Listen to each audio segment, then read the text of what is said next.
Olá, querido amigo, querida amiga, que a graça do Senhor Jesus Cristo esteja com cada um de nós. Seja bem-vindo ao curso bíblico Profecias para o Tempo do Fim, onde estamos estudando o livro de Apocalipse. E o tema de hoje será a besta que emerge do mar. Para que nós possamos entender este tema, precisamos buscar ao Senhor em oração. Eu te convido, onde você está, que neste momento você feche seus olhos, eleve seu pensamento até o trono de graça de Deus e vamos falar com o nosso bom Criador. Oremos. Santo e eterno e amado e bom Deus, bom Pai Celestial, neste momento te buscamos em oração para te agradecer pelas bênçãos derramadas em nossas vidas, Senhor. Iremos agora estudar a Tua Palavra. Para isso precisamos do auxílio do Espírito Santo. Te pedimos em nome de Jesus. Amém. Vamos para Apocalipse, capítulo 13, versículo 1. O título diz o seguinte: a besta que emerge do mar. Versículo 1. Vi emergir do mar uma besta que tinha 10 chifres e 7 cabeças, e sobre os chifres 10 diademas, e sobre as cabeças nomes de blasfêmia. Bem, meus queridos, aqui o cenário mostra uma besta que surge do mar, uma besta que emerge do mar. Profecias, quando falam sobre besta ou animal, quando nós estudamos em Daniel capítulo 7, o que significa isso? Nós estudamos que besta ou animal significa um reino ou um grande poder. Então essa besta, até agora, nós sabemos que é um poder. É um reino que ela sai, emerge do mar. Mas o que significa mar em profecias? Quando vamos para Apocalipse capítulo 17, nós descobrimos que mar significa povos, multidões, nações. Então aqui nós podemos observar que um grande poder, um grande reino, ele veio de um local muito populoso, que tinha uma grande população, tá ok? E aqui fala também sobre 10 chifres e 7 cabeças. Agora ficou um pouco mais complexo, mas vamos devagar. Estudamos também no livro de Daniel que esses 10 chifres significam as 10 tribos bárbaras que veio da Germânia. Aquelas 10 tribos que invadiram o Império Romano e levaram a sua queda no ano 476, assim como estudamos em algumas aulas passadas. Porém, aqui fala sobre 7 cabeças. E essas 7 cabeças significam 7 montes, ou 7 reis, 7 impérios. E que 7 impérios é esse que falam aqui em profecia? Quando vamos para Apocalipse 17, também traz um complemento que essas 7 cabeças são 7 impérios. Gente, precisamos estudar uma por uma, império por império, ou seja, cabeça por cabeça. São 7 cabeças. Então, a história nos conduz que a primeira cabeça, esse primeiro império, é o império mais antigo do mundo. E quando vamos para a nação mais antiga, nós nos deparamos com o Egito. O Egito foi a nação mais antiga que existe. E foi um dos inimigos de Deus. Foi um povo que perseguiu o povo de Deus. Nós conhecemos a história. Quando o povo de Deus estava escravizado lá no Egito, e aquele povo clama ao Senhor. E Deus manda um libertador. E ali surge na história Moisés. Com poderes e prodígios divinos, liberta o povo da escravidão. E aquele povo, ele é liberto do jugo dos egípcios. Aquele povo, ele sai do Egito com o poder de Deus e Deus opera grandes maravilhas, abrindo-se o mar para que o povo pudesse passar. O faraó vem com o seu exército, mas ali são mortos, ali no mar. E Deus, naquele dia, ele opera um grande milagre na vida do seu povo. Quando chegamos agora na segunda cabeça, no segundo reino, nós nos deparando com o reino da Assíria. A Síria também foi um dos grandes perseguidores do povo de Deus. Sabemos da história que após o reinado de Salomão, assume no seu lugar o seu filho Roboão. Porém, Roboão não soube como administrar o seu reino e passou a elevar cada vez mais os impostos. O povo se revolta e daquelas 12 tribos existe agora uma separação. 2 tribos ficam com Roboão, que foram a tribo de Judá e a tribo de Benjamim, ficando ali em Jerusalém, sendo chamado de Reino do Sul. Mas 10 tribos acompanham Jeroboão, que foi aquele que levou o grande tumulto para Israel. E aquelas 10 tribos acompanham ele, sendo agora o reino de Israel tendo como capital Samaria, e agora é chamado também de Reino do Sul. O Reino do Norte, aliás. Tá ok? E o que aconteceu com esse Reino do Norte, gente? Acontece que no ano 722 a.C., os assírios invadem aquele reino e ali conquistam eles. Mas isso já tinha sido profetizado. Os profetas tinham levado esta mensagem para os reis, mas que eles não deram ouvido. E assim aquele povo foi conquistado pelos assírios, o segundo inimigo do povo de Deus. Chegamos agora até a terceira cabeça, o terceiro reino, que é o reino de Babilônia. Babilônia, através de Nabucodonosor, no ano 597, eles invadem Jerusalém. E ali sitia Jerusalém e leva muitos ali cativos, entre eles Daniel e os seus companheiros. Ali, anos mais tarde, o imperador da Babilônia, Nabucodonosor, ele destrói as muralhas de Jerusalém e assim também o templo. E assim aconteceu com a terceira cabeça, que foi o terceiro reinado dos inimigos do povo de Deus. Chegamos agora no quarto reino, que foram os Medos Persas. Os nomes mais conhecidos, Ciro e Dario, no qual eles invadem Babilônia, matam o rei Belsazar e ele conquista o reinado de Babilônia. E naquele tempo o povo de Deus também passou por grande sofrimento nas mãos dos Medos Persas. E nós chegamos agora ao nosso quinto reino, que foi o reino da Grécia. A Grécia conquista os Medos Persas. E também foi através de Alexandre o Grande, teve grandes e grandes conquistas. Em 13 anos, Alexandre ele conquista tudo que estava ali à sua disposição. Por isso, foi um dos grandes conquistadores da história. Mas também aquele reino foi um dos grandes perseguidores do povo de Deus. Antíoco Epifânio foi um dos grandes perseguidores, profanando assim o templo do Senhor. Um dos maiores perseguidores que existiu na Grécia foi Antíoco Epifânio, perseguindo o povo de Deus. Chegamos à sexta cabeça, ao sexto reinado, que foi Roma. Roma também um dos grandes inimigos do povo de Deus. Quando Jesus veio ao mundo, ali era dominado pelos romanos. E os cristãos ali padeceram na mão dos romanos. Ali na destruição do segundo templo, no cerco de Jerusalém, muitos ali foram mortos. E grande derramamento de sangue ali ocorreu naquele período. Através de Tito, o general Tito, quando invade, ali destrói o segundo templo. E muitos cristãos também foram lançados no Coliseu para assim ser devorados por animais. Foi isso que aconteceu. E agora chegamos, se o sexto reino, se o sexta cabeça é Roma, que Roma foi o último poder, como nós já estudamos, o último poder de origem mundial. E pela profecia não se levantaria mais um poder. Mas aqui a palavra de Deus fala que existe ainda uma sétima cabeça, um sétimo reino.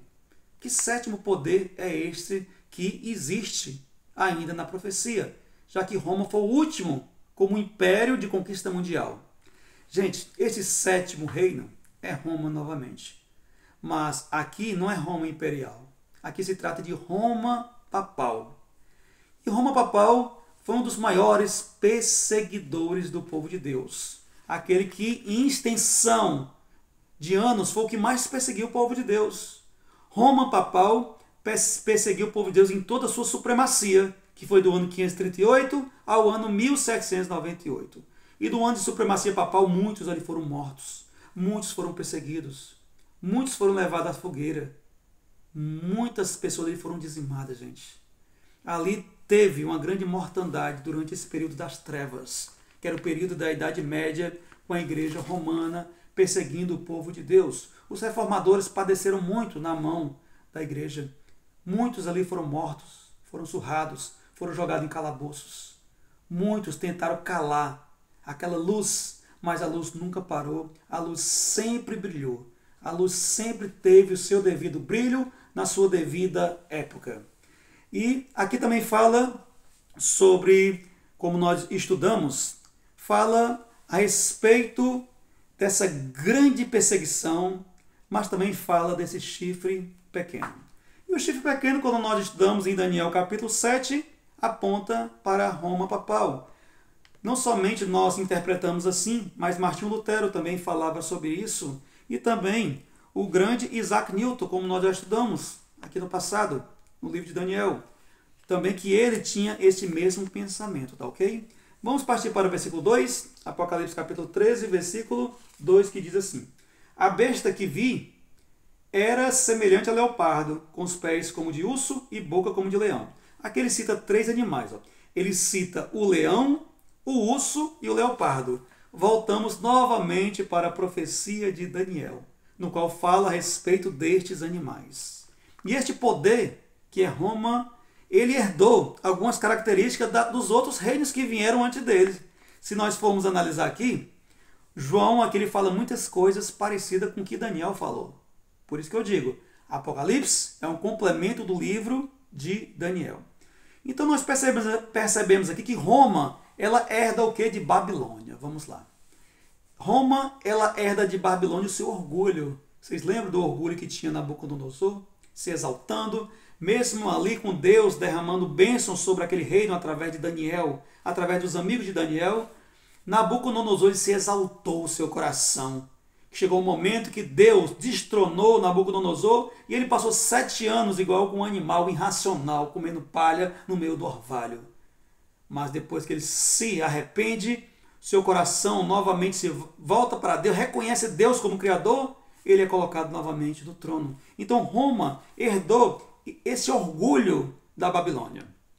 Roma também, do segundo reino depois da Babilônia, que foram os medos persas, o que foi que eles herdaram dele? Herdaram o mitraísmo, a adoração ao sol. Passaram a adorar o sol e assim fazendo a troca do mandamento de Deus. Quando vamos para os mandamentos do Senhor, nos deparamos que o mandamento foi mudado, porque na época Constantino, o imperador, fez esta mudança do mandamento. Mas tudo isso foi o quê? Foi herdado. Constantino já tinha herdado isso aí dos medos persas, porque eles naquela época já adoravam o sol.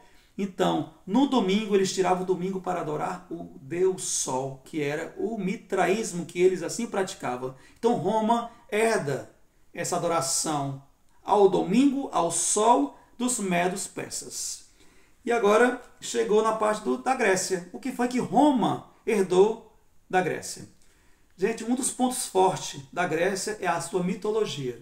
A mitologia grega, com seus heróis, com seus deuses, com D minúsculo, ali com seu Olimpo. E Roma também ele herdou.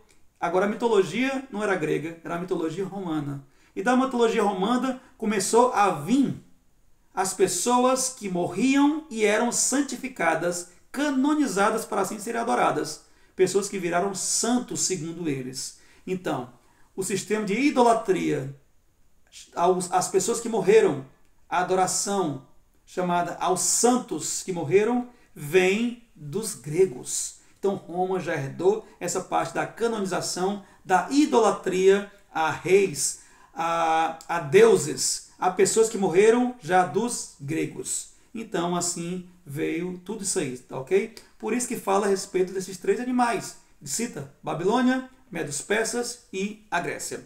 Vamos agora para o versículo 5 de Apocalipse capítulo 13.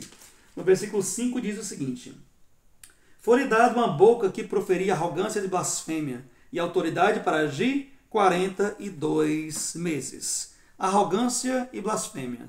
Já estudamos que blasfêmia na Bíblia só existe de 2 maneiras. A primeira é perdoar pecados, e a segunda é ser como um Deus. Porque foi assim que os fariseus acusaram Jesus de blasfêmia, porque Jesus perdoava pecados e se comparava ao Pai. Jesus podia fazer isso, porque Jesus é uma divindade. Mas o poder romano jamais pode fazer isso. E foi isso que aconteceu. Perdoando pecados através do confessionário e se tornando assim o pontífice romano como um representante de Deus aqui na terra. Agora nós iremos para o versículo 9 e versículo 10, que diz assim: Se alguém tem ouvidos, ouça. Se alguém leva para cativeiro vai. Se alguém matar a espada, necessário que seja morto a espada. Aqui está a perseverança e a fidelidade dos santos. Se alguém leva para cativeiro vai. Quando foi que essa profecia se cumpriu, Daniel? Essa profecia, gente, ela se cumpre no fim do período da supremacia papal. Eu sempre falo sobre esse período dos 1260 anos, que aqui fala sobre 42 meses, que é a mesma coisa. Se nós pegarmos esse período, 42 meses, 1260 anos? Um tempo, dois tempos, metade de um tempo? Se trata da mesma profecia de anos. Foram 1260 anos de supremacia papal. Mas a supremacia encerra no ano 1798. O que aconteceu no ano 1798? Napoleão Bonaparte, ele chega para o seu general Berthier e manda levar o Papa preso, o Papa Pio VI. O Papa Pio VI, ele é levado, preso, e ali a história nos mostra que ele morre no cárcere. Ele morre no cárcere. Então se cumpre a palavra, se alguém leva para cativeiro vai. Quantas vezes os papas mandaram tantas pessoas para o cativeiro? Foram tantas pessoas nesse período de 1260 anos presos, gente. Muitos ali foram presos, foram surrados, foram mortos. Nesse período das trevas, que foi dominado pelo poder romano, pelo poder papal. E assim como eles levavam cativo, agora eles também foram levados. Foram levados para a prisão. E o Papa ali morre na prisão, o Papa Pio VI. E a supremacia agora encerra. Mas, e agora? Será se termina todo o poder romano? O poder romano cessa de vez? Será se eles foram golpeados de morte? Será se acabou de vez a supremacia? A supremacia durou 1260 anos. Mas a palavra de Deus, se nós observarmos, esse período também de grande domínio do poder romano vai voltar. E aqui está, em Apocalipse capítulo 13 ainda. E bora aqui ler um pouquinho do versículo bem mais adiante. Aqui no versículo 11 e 12 diz assim: Vi ainda outra besta, emergir da terra. Possuía 2 chifres, parecendo cordeiro, mas falava como dragão. Exerce toda a autoridade da primeira besta. Na sua presença faz com que a terra e os habitantes adorem a primeira besta, cuja ferida mortal fora curada. Aqui fala que a besta, a primeira besta é a besta que emerge do mar. É a besta que é o poder Roma, o poder romano, Roma papal, como nós aqui estudamos. Só que aqui diz que a sua ferida mortal vai ser curada. Quando foi que isso iniciou? Como foi que essa ferida começou a ser curada? Gente, acontece que no ano 1929, há pouco tempo atrás, 1929, Benito Mussolini, ele fez um acordo com o Papa Pio XI. E o que foi que esse acordo que ele fez?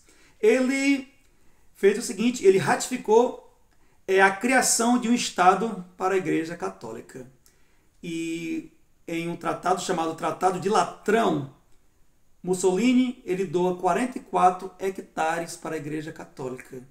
E ali, aqueles 44 hectares se formaram o Vaticano. E o Vaticano foi um exemplo, um sinal que a ferida mortal estava sendo curada. Está sendo curada. Um dia ela vai estar curada por completo. E quando ela estiver curada por completo, aquele período de supremacia, de grande perseguição aos fiéis do Senhor, irá voltar.